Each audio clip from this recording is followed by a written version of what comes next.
এত টাকা দিয়ে কি করবেন? মার্ক জাকারবার্গকে বিলি আইলিশের প্রশ্ন। মার্কিন পপ তারকা বিলি আইলিশ আবারও আলোচনার কেন্দ্রে। এল ম্যাগাজিনের প্রচ্ছদ সাক্ষাৎকারে তিনি নিজের ক্যারিয়ার, রাজনীতি এবং ব্যক্তিগত জীবন নিয়ে খোলামেলা কথা বলেছেন। তার নতুন concert movie hit me hard and soft the tour মুক্তির আগে দেয়া এই সাক্ষাৎকারে তিনি জানান, চতুর্থ অ্যালবামের কাজ ইতোমধ্যে অর্ধেকের বেশি শেষ। রাজনৈতিক অবস্থান নিয়েও তিনি ছিলেন স্পষ্ট ও সাহসী। মার্কিন অভিবাসন সংস্থা ICE এর বিরুদ্ধে আবারও কড়া অবস্থান নেন তিনি। তার মতে, অন্যায়ের বিরুদ্ধে কথা বলা তার জীবনের অংশ এবং চুপ থাকা কোনো বিকল্প নয়। গ্র্যামি জয়ের পরও মঞ্চে দাঁড়িয়ে তিনি এই সংস্থার কঠোর সমালোচনা করেছিলেন।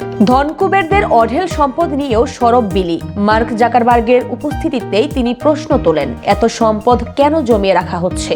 একইভাবে ইলন মাস্কের বিপুল সম্পদ নিয়েও সামাজিক মাধ্যমে ক্ষোভ প্রকাশ করেন তিনি। শুধু কথা নয়, নিজের কনসার্ট ট্যুর থেকে অর্জিত প্রায় $1,15,00,000 দাতব্য কাজে দান করার প্রতিশ্রুতিও দিয়েছেন এই গায়িকা।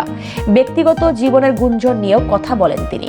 ভাই ফিনিয়াসের সঙ্গে সম্পর্ক ভাঙনের গুজব উড়িয়ে দিয়ে বিলি জানান, তারা কখনো আলাদা হননি, শুধু নিজেদের কাজের কারণে কিছুটা দূরত্ব তৈরি হয়েছিল। তার মতে, ভাই বোনের বন্ধন ভাঙার মতো কিছু নয় এবং ভবিষ্যতেও তারা একসঙ্গে গান তৈরি করবেন।